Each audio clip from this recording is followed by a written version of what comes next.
Scott Crothers and Stifel Nicholas has a story. Good morning, Scott. Good morning, McGraw. So another high day yesterday? You bet. Yesterday the Dow was up 57 points, closed at 24,386. Now, energy and technology stocks led the rally in light trading. The JOLTS, or jobs opening, and labor turnover survey showed 5.996 million jobs available, down 181,000 from last month, a sign the labor market is still strong.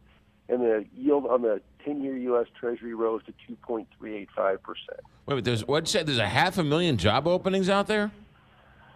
Yes, actually 5.996 million jobs available. So 6 million jobs available. 996. Yeah. Wow, so it's almost 6 million jobs available. Maybe I can get one. All right, let's start with my old neighbor, Berkshire Hathaway. How are they doing? Right. In 2014, Berkshire Hathaway loaned restaurant brands $3 billion at 9% to help fund their purchase of other businesses. Today, restaurant brands will pay that back, freeing up some cash for them and adding another $3 billion to Warren Buffett's cash stockpile.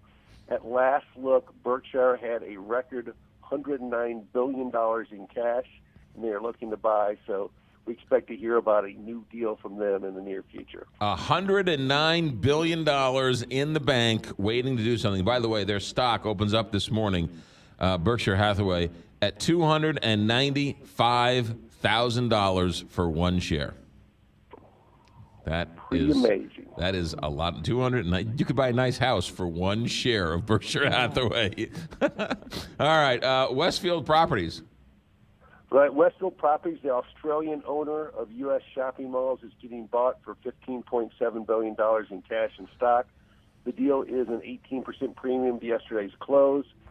Uniball Radamco is the buyer, and they are a big European property owner. The new company will have a large footprint in both the U.S. and Europe. It shows some players are still, I guess they still think there is value in shopping malls, so they're buying them. So.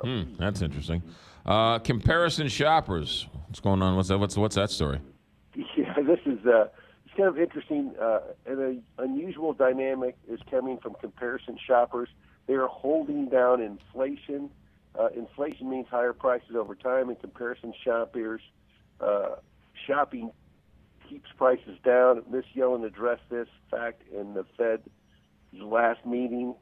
Even if comparison shopping only holds down prices 0.1%, with inflation well below 2%, this can have a big effect.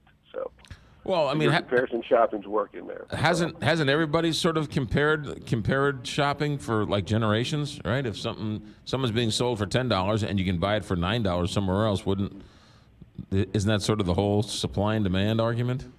I think it is, but I guess now with technology, it's much easier to comparison shop than it was before. Oh yeah, okay, that makes sense. All right, markets today, Scott Crothers. Today, the Dow looks up 50 points. We get a look at small business optimism this morning, and the Fed starts their two-day meeting ending tomorrow at 1 p.m. with an announcement. So we'll have to see how those things come out. All right, Scott, you'll read the tea leaves for us. Tell us all about it tomorrow. Thanks for checking in.